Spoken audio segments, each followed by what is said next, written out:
Olá, eu vou prosseguir hoje nessa mesma linha que eu estava falando a respeito do Deep State, mas eu vou fazer diferente hoje.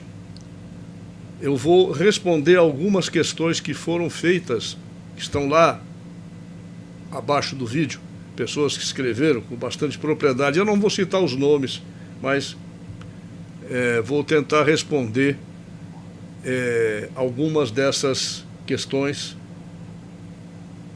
Umas foram até de grande ajuda. Eu vou, então, utilizar.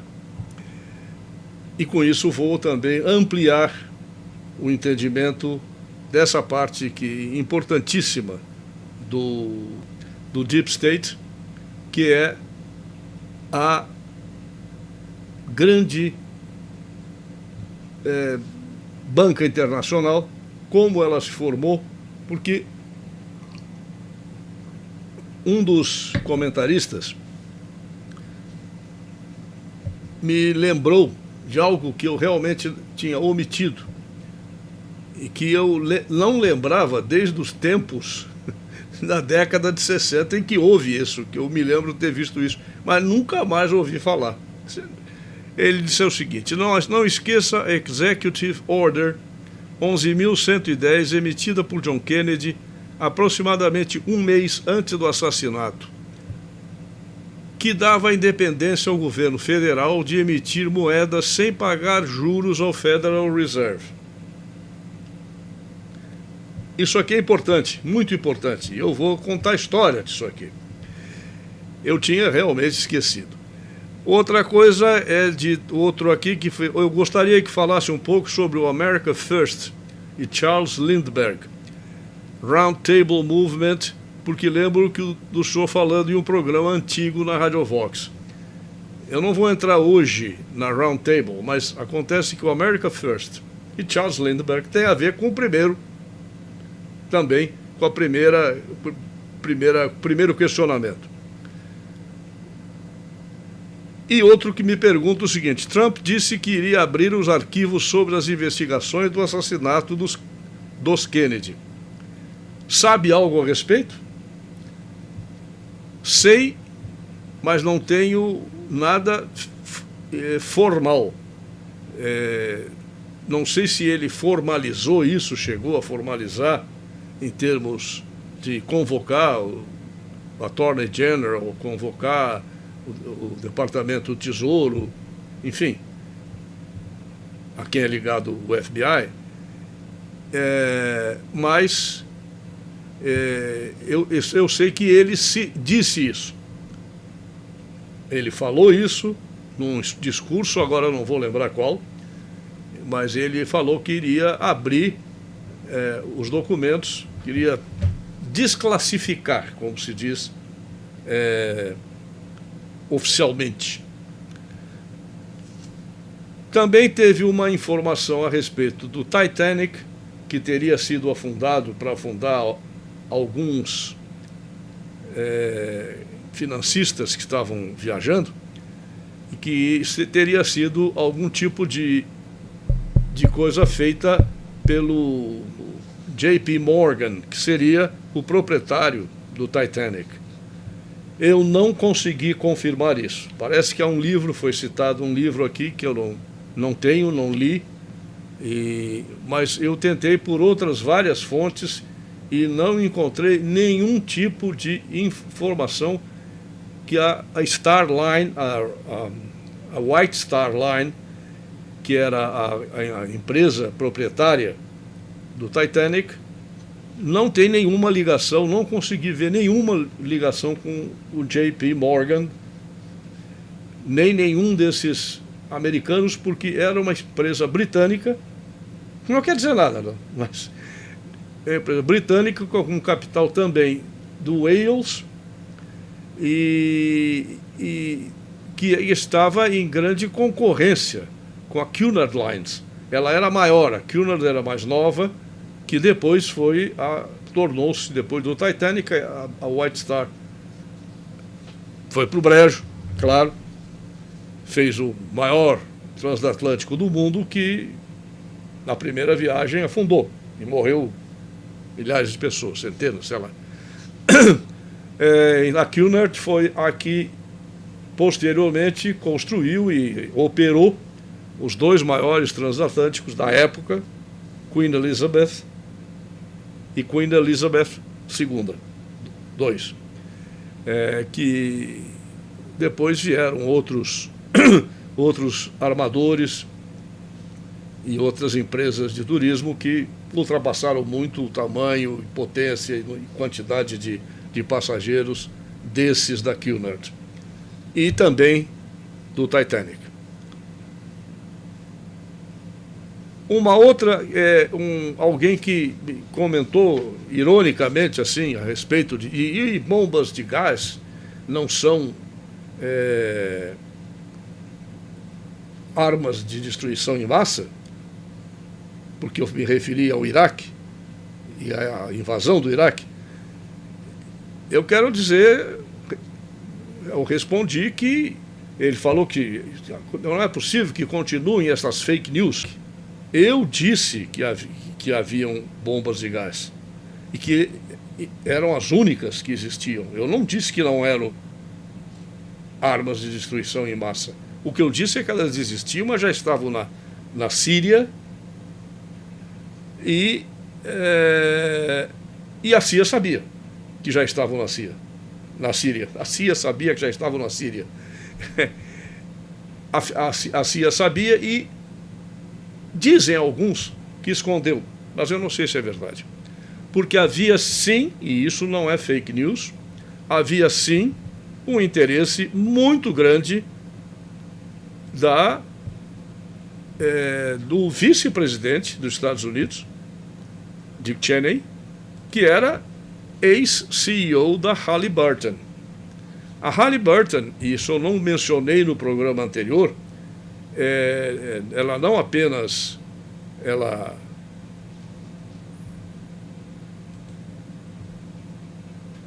interferiu em razão de petróleo, mas a Halliburton tinha uma empresa subsidiária chamada KBR of Houston, no Texas, que empregava mercenários. Era uma empresa que tinha um exército privado, um exército que tinha sido realmente cedido os direitos de formar exército privado pelo governo anterior, de Clinton. E antes disso, e aí pasmem, o próprio Reagan teria terceirizado alguns serviços da própria CIA. Clinton terceirizou as Forças Armadas. Ao menos essas forças de comando, de emprego em altas situações críticas, essa situação, essas empresas, a ponto de, para cada soldado que foi para a longa guerra ao terror, um contratante privado estava junto. Segundo o relatório final da Commission on Wartime Contracting. E essa firma, KBR of Houston, Texas, era subsidiária da Halliburton. Portanto, o vice-presidente do George Bush, Dick Cheney, que tinha sido CEO da Halliburton, ele tinha interesses privados, não apenas no petróleo, mas também em manter esses mercenários são mercenários lá. O sujeito sai, a história é um pouco mais longa, eles saem das Forças Armadas, onde ganham salário de funcionário público, e são altamente capacitados, são os mais altamente capacitados, vão ganhar muito mais dinheiro numa empresa privada. Isto feito por uma subsidiária da Halliburton, cujo CEO era o vice-presidente dos Estados Unidos. Ou tinha sido, mas mantinha seus contatos com aquelas empresas todas.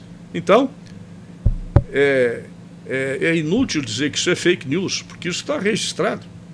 Tem registrado em cartório, registrado. Essas empresas estão registradas e tem esse relatório que eu mencionei agora, da Comissão de Gasto de Guerra, em que foram gastos bilhões de dólares com mercenários, que eram os que faziam o trabalho mais sujo. Porque o oficial, o soldado do Exército americano, da Marinha, Força Aérea, ele tem regulamentos aos quais ele tem que obedecer. Por exemplo, um deles é não torturar prisioneiros. Prisioneiros legalmente não podem ser torturados.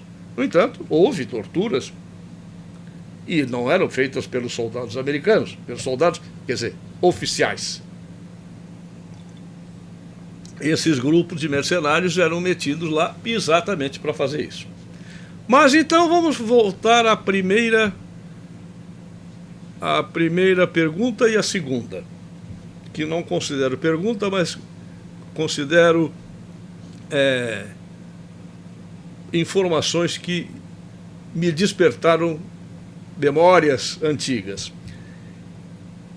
Sim, John Kennedy emitiu essa Executive Order 11.110 em junho de 1963 e foi assassinado em novembro do mesmo ano. Mas, antes de entrar nisso, há uma outra informação, que eu também não me lembro se dei ou não no programa anterior, no vídeo anterior, que é a respeito também da decisão que ele avisou que iria retirar os assessores militares que tinham ido para o Vietnã. E o complexo industrial militar estava totalmente preparado para fazer uma guerra de longa duração, que depois Johnson fez. Mas ele tinha pensado em retirar. Tinha falado que iria retirar porque ele se deu conta que estava mantendo uma ditadura violenta também. Só porque Ngo Dinh Diem era católico, mas não tropo. Era um ditador também dos piores. E Kennedy se deu conta que não estava ajudando o povo do Vietnã a manter aquele governo altamente corrupto e violento. E disse: eu vou retirar as tropas de lá. Olha o prejuízo que as construtores de armas viriam a ter. Tudo isso levanta várias, como se diz assim, dá uma pulga atrás da orelha. Um troço enchendo o saco aqui para você pensar. Por que será que Kennedy foi assassinado? Outra pergunta que me foi feita, mas por e-mail, é a respeito da participação do KGB. Ora, é sabido, por quem estuda esses assuntos, essa participação foi denunciada por Ion Mihai Pacepa, que era um dos que fugiram, se entregaram ao Ocidente, era romeno, do serviço secreto, não era da Securitate, ele era do serviço secreto que equivalia, dentro da Romênia, ao KGB, na Rússia.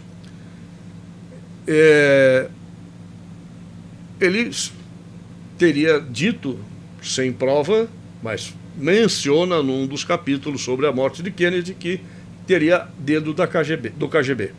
Ora, o KGB deve ter tido dedo nisso. Outra coisa é a máfia. Esses grupos, eles funcionam aparentemente de uma maneira que a gente pode até dizer aquilo que eu comecei o vídeo anterior. o mundo dividido entre mocinhos e bandidos. Isso não existe. Então, dá essa impressão, não, a CIA funciona defendendo o Ocidente, as liberdades. Mas como eu já falei em outras vezes, esses grupos, essas organizações de inteligência, todas elas, sem exceção, elas são muito estratificadas em níveis de segurança, níveis de segredo, de sigilo. Todas elas têm um nível muito baixo no sentido de, pelo contrário, de altamente sigiloso, de grupos internos que até mesmo o restante do serviço secreto a que eles pertencem não conhecem. Sabem que existe, mas não sabem quem são. Esses grupos ultra secretos, que são vários níveis, mas o mais baixo, isso quem estuda essas sociedades secretas, vê claramente que existe um nível muito de altíssimo sigilo, que é quem faz o trabalho extremamente sujo. Como, por exemplo, Vladimir Putin não era apenas um coronel do KGB. Ele pertencia a esse extrato sub, que tem, inclusive tem, como teria o James Bond, 007. 00 tem direito de matar, tem licença para matar. Eles têm licença para matar, para torturar, para arrebentar um cara todo, tirar toda a pele, fazer o que bem entender. Sumir com o cadáver, com tudo. Eles têm total. E neste nível, não existe esse negócio de CIA contra KGB, KGB contra MI6, etc. Não existe. Eles colaboram. E não só colaboram entre si, como colaboram também com as organizações criminosas e terroristas. A invasão do Iraque, eu volto agora, teve muito a ver com isso. Teve muito a ver com essa trama muito secreta entre a CIA, mas que isso veio depois à tona por causa das mentiras que os próprios soldados americanos e os comandantes perceberam que muitas informações que eles receberam não serviu de nada, nem estratégica, nem taticamente falando. Então, essas informações foram obtidas pela CIA através do KGB, através do serviço secreto iraquiano, que também existia, e que tinha lá suas pinimbas com o próprio Saddam Hussein. Por quê? Porque o Iraque é um país majoritariamente xiita, mas quem mandava eram os sunitas, minoritários. Tanto que Saddam matou 300 mil xiitas na famosa prisão de Abu Ghraib. Ora, tem muita gente nesse serviço secreto que estava, vamos dizer, tentando ajudar a derrubar Saddam Hussein. O KGB também não tinha grandes interesses em manter Saddam Hussein numa situação destas. E uma pergunta que não quer calar é o seguinte: o que o Iraque teve a ver com a destruição das torres? Nada, e todo mundo sabia que nada. Então, notem que existe, num nível mais profundo, há uma colaboração do KGB com a CIA, com a máfia, com grupos terroristas, enfim, com Cuba, com o Serviço Secreto de Cuba também. Então, o fato de dizer, mas o KGB não teve metido no assassinato do Kennedy, acho que sim. A máfia não teve metida, acho que sim. Mas a CIA também. E quem comanda isso tudo? Os grandes banqueiros, Federal Reserve, etc., que ia perder o direito, nós vamos falar disso agora. esses caras matam. Mas só que eles não fazem o trabalho sujo, eles nem sabem quem é que fez. Os contatos são com 3, 4 níveis diferentes de contato que ninguém... Eu não sei com quem que eu estou falando com alguém, mas eu não sei com quem esse alguém vai falar. É esse o nível dos serviços secretos de todo mundo, em todas as épocas. Olha, vai, o KGB é comunista é assim mesmo. Não, o czarista era a mesma coisa. O KGB, a primeira, que foi a tcheca, foi aproveitado 95% dos agentes da Ucrânia, que era a polícia secreta violentíssima do Tsar. Mas então vamos falar sobre... Botei em dia as outras perguntas e vamos então a essas duas perguntas, essas duas colocações muito importantes a respeito da ordem executiva de John Kennedy e de Charles Lindbergh. Nós vamos chegar lá, mas vamos começar muito anteriormente. Ora, a banca internacional, ela, na Europa, ela estava entregue a diversas famílias. A principal, que é a que eu vou falar mais, que é a família Rothschild, era nova no assunto, porque antes dela nós tínhamos aqui, isso aqui é informação do Carroll Quigley, que esteve por dentro de tudo isso, foi dentro do Council on Foreign Relations, tudo isso. Então ele, nesse livrinho pequenininho aqui, 1000 e poucas páginas, aqui ele diz o seguinte: essas famílias incluíam Bering, Lazard, Erlanger, Warburg, Schroeder, Seligman, Spiers, Mirabeau, Mallet, Food e Morgan. E finalmente Rothschild entrou, mas se tornou a maior de todas. E é isso que nós vamos falar agora, porque em 1790, o primeiro Rothschild de grande importância foi Mayer Amschel Rothschild, que vocês vão ver a fotografia aí agora. Ele dizia o seguinte, não em 1790, mas pouco depois, quando ele se deu conta de tudo que ele fazia. Ele dizia assim: deixe-me controlar o dinheiro de uma nação, que pouco me importa quem faça as suas leis. Notem que isso é importantíssimo, porque é verdade até hoje. Em 1791, os Rothschilds passaram a controlar o dinheiro das nações, inclusive dos Estados Unidos da América, através do secretário do Tesouro de George Washington, que era Alexander Hamilton, que ele aceitou, e o Congresso também, estabelecer um banco chamado The First Bank of the United States, que foi estabelecido com uma carta de direitos, não sei como é que se chama o nome oficial, a Charter, está aqui em inglês, de 20 anos.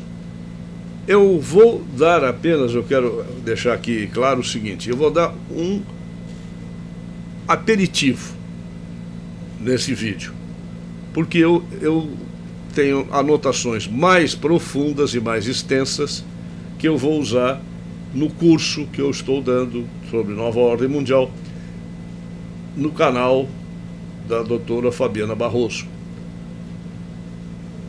se não cancelarem, porque ela teve agora isso é um protesto e uma solidariedade a ela e também ao Aramis de Barros, do Burke Institute.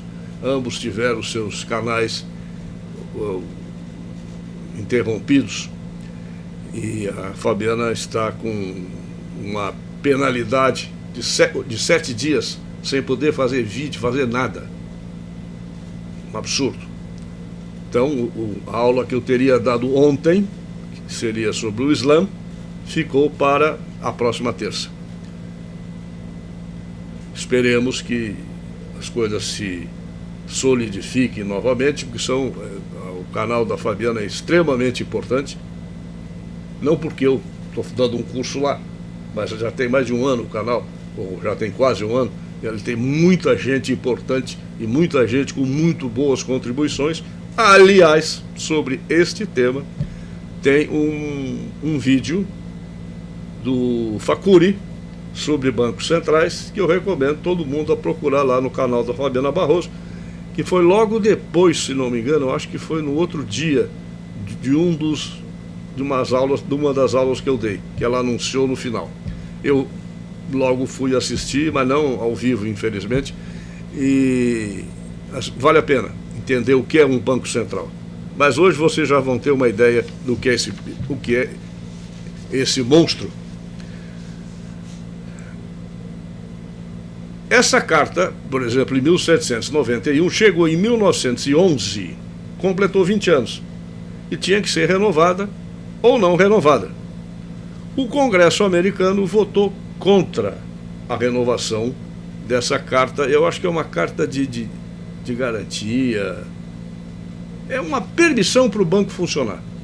E eles, naquele momento, quem estava na chefia era Nathan Mayer Rothschild.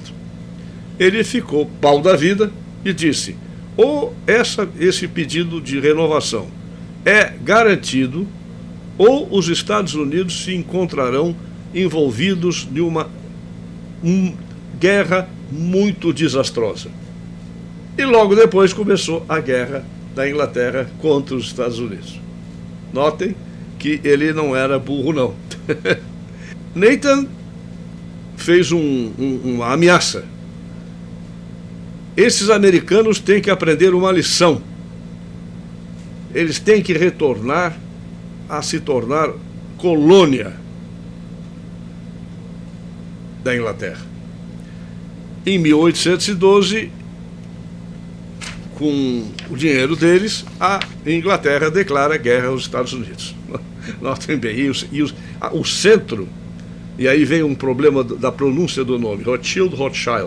Eu optei por Rothschild porque a família começou em Frankfurt, Alemanha, e em alemão é Rothschild, em França é Rothschild, em inglês é Rothschild. Hoje a sede principal é Londres, mas o nome da família é Rothschild. E uma das mulheres da família disse o seguinte: nós, Rothschild, amamos as guerras, porque elas trazem débitos enormes dos governos, porque nós emprestamos dinheiro para eles. Então, é assim mesmo que eles funcionam. A banca internacional, que não se resume à família Rothschild, como eu já disse, então aqueles outros eram mais antigos ainda, embora Rothschild entrou e rapidamente se tornou mais famoso, inclusive porque nesta mesma época que eu estou falando, 1812, emprestou dinheiro para as guerras, financiou as guerras napoleônicas. E a maneira que eles têm de financiar é muito interessante. Empresta para os dois lados. Com o seguinte contrato: eu empresto para A, dizendo, olha, se você ganhar a guerra, quem paga é B. Eu empresto para B, dizendo, olha, se você ganhar a guerra, quem paga é o A. Quer dizer, eu ganho de qualquer jeito. Não há como não ganhar. Arma-se os dois lados. Aliás, é o que hoje faz a indústria armamentista americana, mas principalmente a francesa, que está no Oriente Médio emprestando, vendendo e financiando enormes lucros, financiando essas guerras do Oriente Médio, financiando os dois lados. Israel recebeu os aviões com os quais Israel funcionou muito bem durante anos.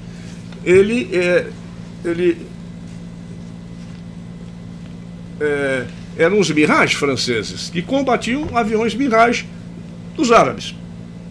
Eu não sei se eu tenho aqui, eu queria me lembrar que tem o nome dos banqueiros, das famílias bancárias que eu já disse, mas tem o nome dos principais bancos da época, que eu agora não vou conseguir localizar, mas um deles é o Crédit Lyonnais francês, que empresta até hoje, não sei se parece que ele se uniu a outro, e tem também o Paribas,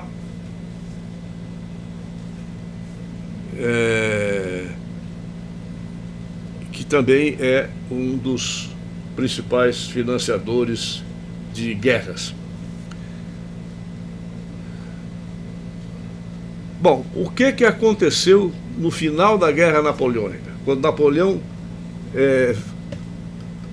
perdeu a guerra? O sistema de informações dos Rothschild era muito superior ao sistema de informações, a rapidez de informações, muito superior ao do próprio exército britânico que estava lutando lá e ganhou a guerra, mandado por general Wellington. Qual era esse sistema? Não existia internet, nem o velho telégrafo, nada disso. Pombos correios. Então os pombos correios saíram de Waterloo, ou de Waterloo, que é a pronúncia correta, porque não é em inglês.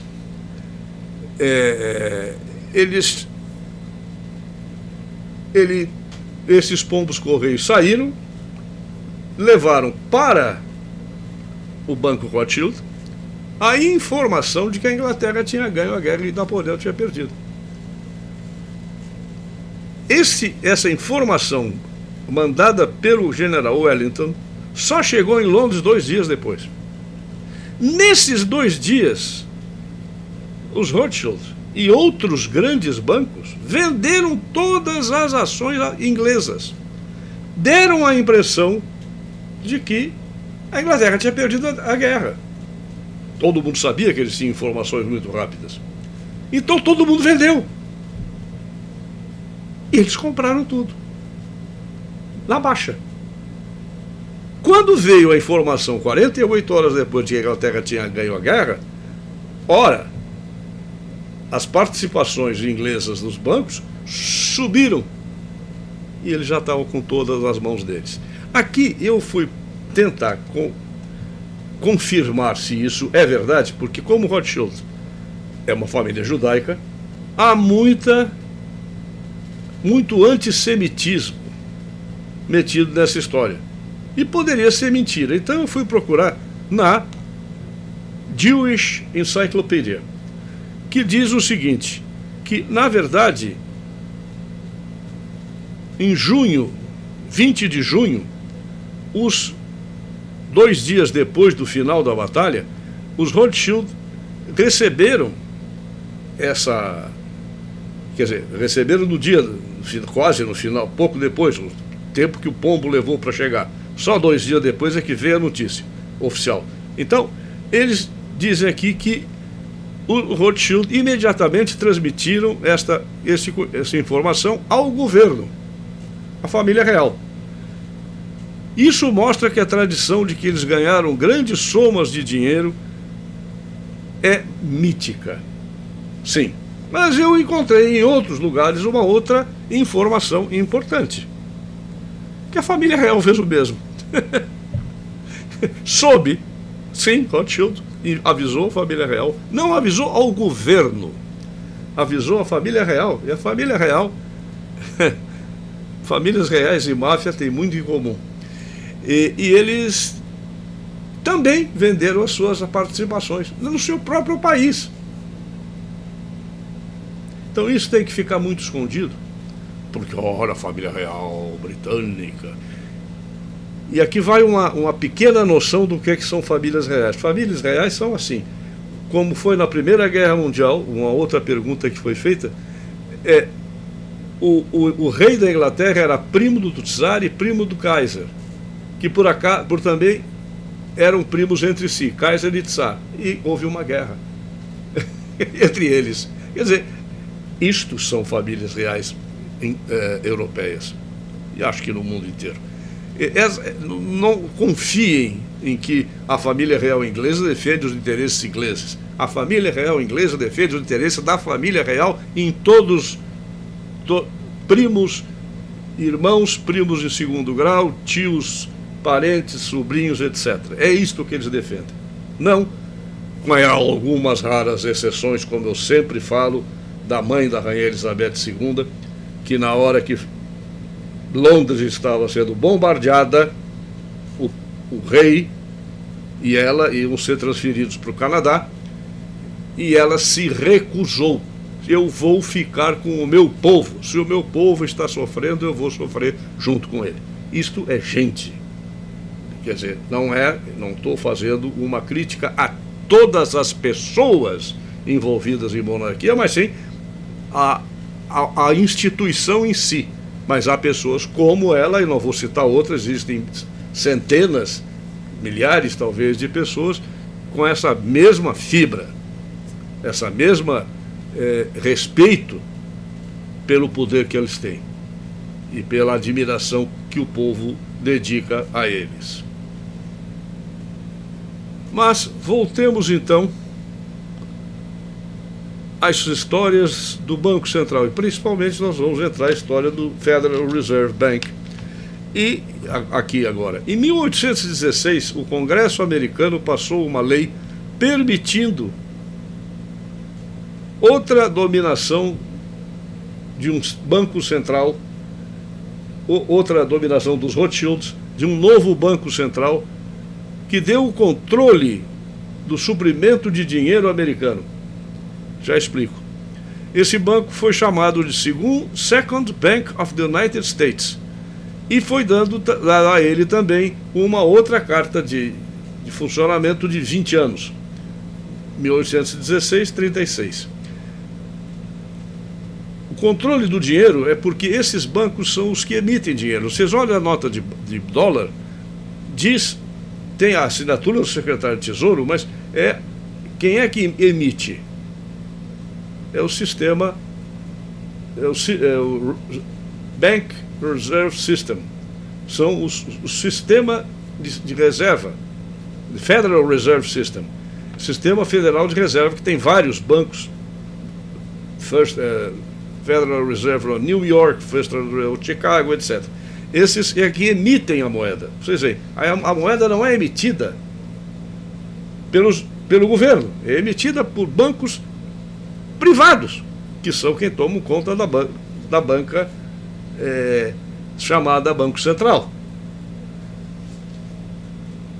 Aqui no Brasil há uma diferença que o Facuri mostra muito bem nesse vídeo dele, mas que eu, que vivi mais tempo, sei que o Brasil não tinha um Banco Central até dezembro de 64. Foi Roberto Campos quem criou o Banco Central brasileiro. Mas aqui existe mais interferência do governo. E notem que estão sempre pedindo, e todo mundo acha ótimo, que seja a independência do Banco Central é fundamental. A independência do Banco Central é liquidar com o Brasil. Não pode passar um troço desse. O Banco Central, quem é que tem que mandar na moeda do país? Não pode haver interferência política. Mas quem é que tem que mandar no país? Senão os políticos que representam a polis. Nós elegemos. Quem elege o Banco Central? Ninguém. Foi nomeado pelo presidente, mas nomeado pelo presidente, e daí? Nomeia um crápula, um safado, como já tivemos vários, e acabou. Então, tem que haver controle político, sim. O Banco Central, o governo pode ter o direito de demitir, interferir, dizer quanto deve ser emitido de moeda ou não, ou simplesmente a melhor solução, acabar com os bancos centrais. E é isso que nós vamos ver aqui, que Kennedy tentou fazer, mas antes disso aconteceu o seguinte: em 36 vencia essa carta do Second Bank of the United States. E o presidente Andrew Jackson, desde 32, 4 anos antes, ele já fez como slogan da campanha de eleição dele: Jackson and no bank, contra a existência desse Second Bank of the United States.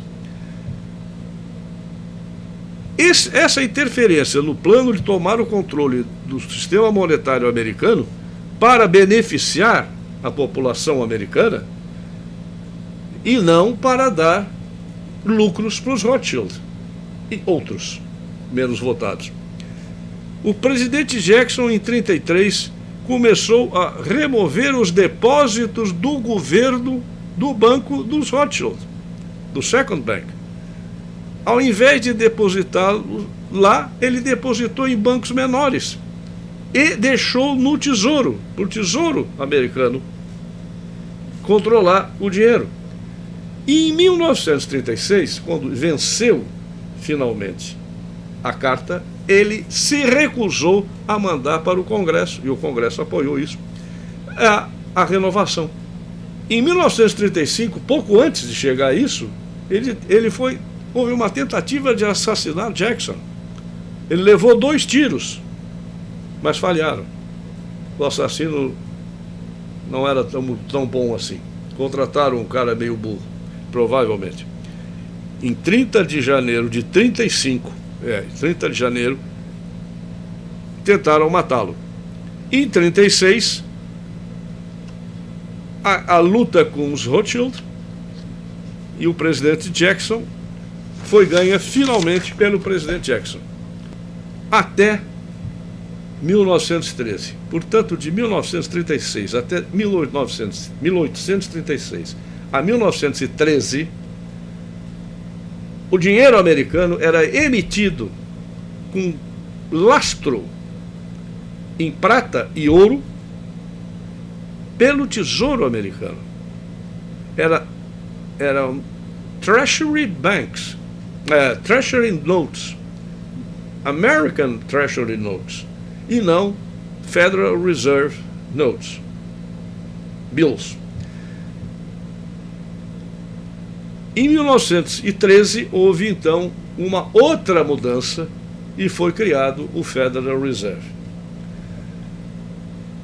Mas antes disso, quando começou a Guerra Civil, o presidente Lincoln, ele precisou de dinheiro e recorreu à rede bancária, que apresentaram para ele a seguinte proposta: nós financiamos com juros de 24% a 36% ao ano. Lincoln ficou uma fera. Eu imagino aonde ele não mandou essa gente, né? Deve ter mandado a alguns lugares que eu não posso pronunciar aqui, porque são coisas que não se pode falar. E disse o seguinte: então tá, não há problema, o Tesouro emite. E emitiu novo dinheiro do Tesouro, levando quase esses bancos à falência. A grande banca internacional que queria financiar. E neste momento, exatamente, esta mesma camarilha de bancos internacionais, que já incluía JP Morgan, etc., eles provocam as monarquias europeias, dizendo: olha, se o norte ganhar a guerra, vai ficar comprovado que a república pode até destruir todas as monarquias. E os caras entraram nessa e começaram a ajudar o sul, para ver se o sul ganhava e se voltava, caso ganhasse, se voltava a ser colônia inglesa. Sucede que havia uma monarquia que também estava aqui com esses bancos: Tsar Alexandre II. O Tsar também teve suas guerras, também teve foi explorado Quer dizer, na verdade, quem foi explorado foi o povo russo, né? The taxpayers, os pagadores de impostos. E quando ele soube que a Inglaterra e até mesmo a França, que tinha ajudado a Revolução Americana e os americanos ajudaram a Revolução Francesa, alguns, etc., mesmo aí a França tinha perdido as possessões de Louisiana, por exemplo, que era o nome Louisiana vem de Luís XV ou XIV, um dos dois, que tomaram posse da Louisiana e perderam o avanço americano para o oeste. Perderam muitas terras. E a França também ia atacar. Quando ele soube disso, o Tsar simplesmente disse assim: pode deixar chá comigo. E mandou a marinha russa, que era muito forte, imediatamente atravessar o Pacífico e instalou-se no porto de São Francisco. Navios de guerra russos e, tempos depois, porque teve a volta ao mundo, os navios russos aportaram também em Nova York. Isso é uma parte da Guerra Civil Americana que não é muito conhecida, que eles contaram com a força, porque quando ele soube que o Lincoln tinha começado a emitir dinheiro, ele já tinha começado a fazer isso também na Rússia, porque ele não aguentava mais viver esmagado por essa banca internacional. Então ele disse: olha, temos junto Ora, Rússia e Estados Unidos contra o mundo. Interessante. Mas em 1913, então, aí vem a segunda pergunta a respeito do Charles Lindbergh Sr. O que aconteceu com Lincoln? Assassinado. O que aconteceu com Andrew Johnson? Quase assassinado. Não foi por não estar na linha de tiro, estava, mas o cara errou 2 tiros. Teria morrido. Depois nós vamos ver Kennedy, que foi assassinado. Portanto, uma das razões foi essa ordem executiva 11.110. Em 1913, houve então 2 grandes mudanças nas finanças americanas com repercussões internacionais.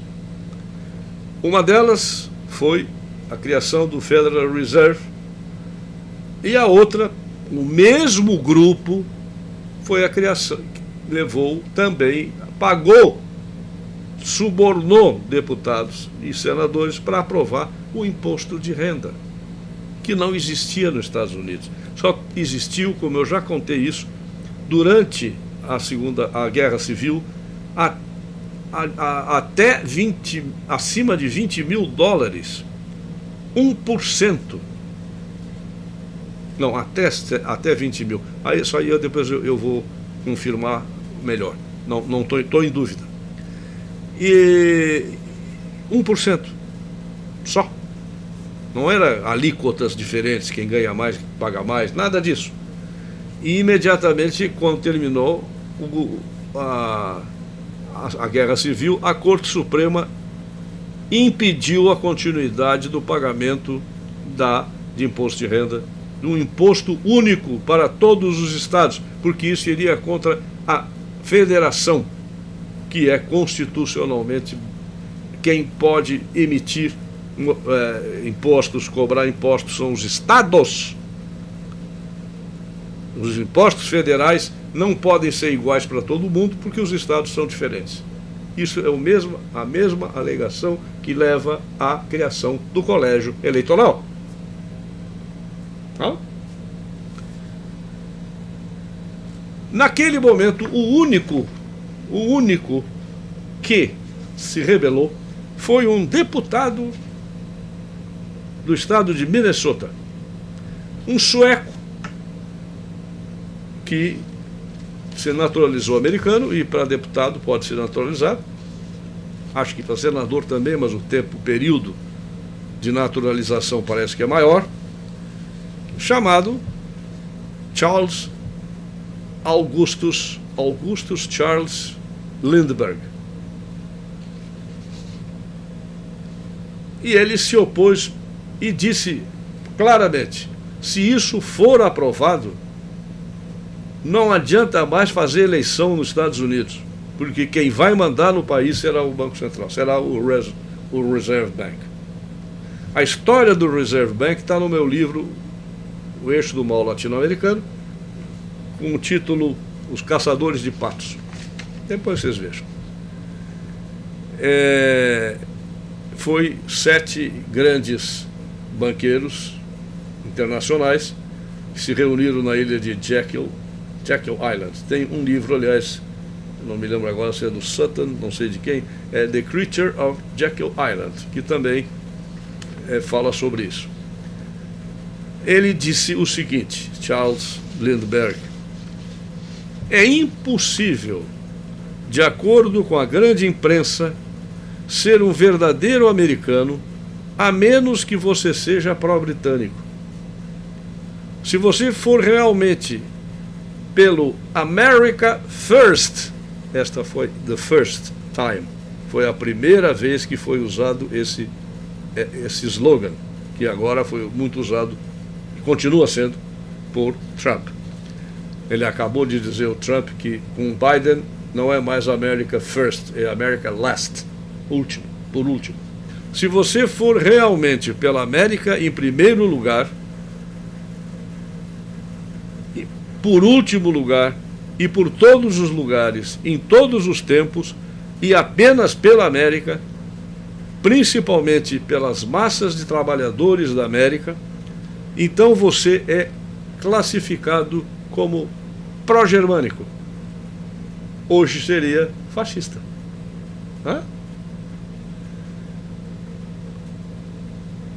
Será classificado como pró-germânico.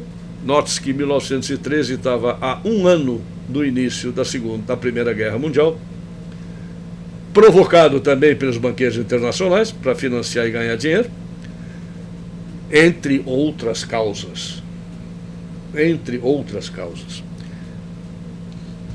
Ele dizia isso, será chamado de pró-germânico pela grande imprensa, que é apoiada pelos especuladores. Essa crença influenciou muito o seu filho, Charles Lindbergh Jr., que foi o primeiro homem que cruzou o Atlântico num teco-teco, The Spirit of St. Louis, e que se tornou realmente fascista, nazista, até mesmo nazista. Ele foi visitar Hitler várias vezes, ele foi junto com o ex-rei, Duque de Windsor, Eduardo VIII, tio da Rainha Elizabeth, que pela renúncia para casar com Wallis Simpson, uma americana divorciada e tal, ele teve que renunciar a ser rei, abdicar, e abdicou em favor do irmão, que adotou o nome de George VI, pai da Rainha Elizabeth II atual. Ele era também nazista, então, esse quase, que foi rei sim, Duque de Windsor, ele, a Duquesa de Windsor e o Charles Lindbergh Jr. se encontraram diversas vezes com Hitler, em Berchtesgaden, na casa de campo, na Baviera, e mesmo na chancelaria. Charles Lindbergh foi um caso também muito triste, que foi a filhinha dele que foi sequestrada, ele pagou o resgate e mesmo assim foi encontrada morta. Por causa disso, o Congresso decretou que sequestro é lei federal, não é mais estadual, porque a polícia estadual estava muito influenciada por diversas razões e não fez uma investigação bem feita. Então, foi criada essa nova lei que todo sequestro é considerado crime federal. E é o FBI que também não é mais confiável, mas era na época. O pai escreveu um livro chamado Banking and Currency and the Money Trust. Bancos, moeda e o cartel bancário. Eu vou ler aqui um parágrafo para completar terminar o vídeo. Vou ler aqui um parágrafo da introdução. Ele diz o seguinte, abre aspas: não pretendo despertar nenhuma desconfiança em seu banqueiro. Ele é um cidadão igual ao resto de nós. Eu não o estou atacando, mas estou atacando com todo o vigor da minha vida o sistema bancário e monetário que sobrecarrega a nossa existência. Estou tentando evitar que o Money Trust, cartel bancário, engane, fazendo-nos adotar mudanças, criação do Federal Reserve, que permitirá que eles retenham o seu poder. E procuro ainda trazer uma mudança que irá nos permitir. E procurem ainda trazer uma mudança. Não. E eu procuro trazer uma mudança que irá nos permitir reter os produtos de nossa própria energia e trabalho e dar a partir deles a parte que cabe àqueles que nos prestam serviços, uma vez que podem ter direito a isso em razão dos seus serviços. Isso é uma frase, é um parágrafo da introdução desse livro, que é muito interessante. É um livro muito bom, fácil de ler. E ali vocês vão notar, talvez eu dedique um pouco mais de tempo a isso, mas lá no curso. Então isso aqui foi um aperitivo. Agradeço a audiência e a paciência. E até o próximo vídeo.